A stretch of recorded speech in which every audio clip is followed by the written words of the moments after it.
Je passe à la troisième. Personne?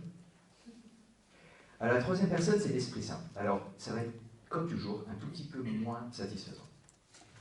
Toujours problématique, l'Esprit Saint. Lui aussi, il a 3 noms.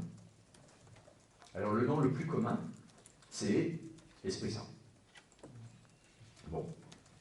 Mais Thomas, en s'appuyant beaucoup sur la tradition, reprend 2 autres noms. L'amour. Alors ça, c'est Augustin. C'est beaucoup Augustin. Mais il s'appuie sur Romains 5. L'amour de Dieu a été versé dans votre cœur par l'Esprit Saint qui vous a été donné. Je crois que c'est ça la citation. Vous pouvez la corriger si ce n'est pas exactement ça. L'amour de Dieu a été versé dans votre cœur par l'Esprit Saint qui vous a été donné. En fait, pour être vraiment honnête, cette citation ne dit pas que l'Esprit est amour, mais que l'Esprit donne l'amour. Mais bon, tous les auteurs on dit l'Esprit est amour. Et puis le troisième mot, c'est le don.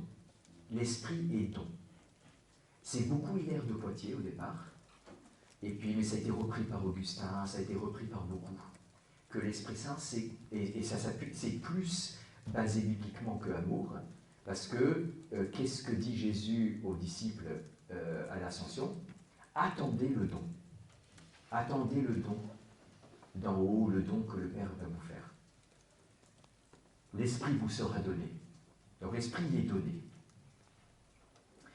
Alors Thomas privilégie le mot amour. Pour lui, c'est le nom principal. Pourquoi? Alors là, c'est pas parce que c'est biblique. C'est pas à cause des processions mentales. Parce que ça marche mieux que les 2 autres avec les processions mentales.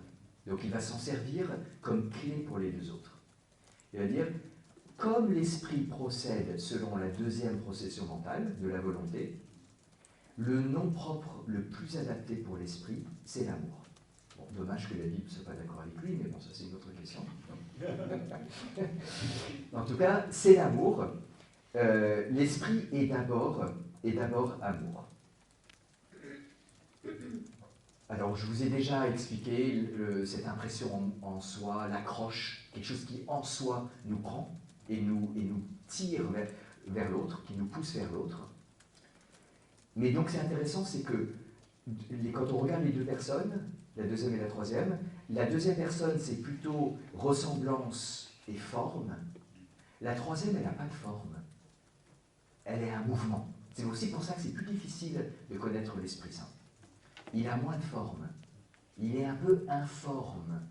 Il est surtout mouvement. Et le mouvement, ce n'est pas une forme. Le mouvement, là, justement, ça bouge. Ça change la forme. C'est instable. C'est le dynamisme.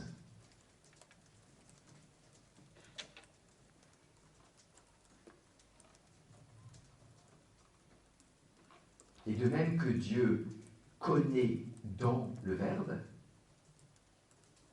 le Dieu dans le Père aime dans l'Esprit.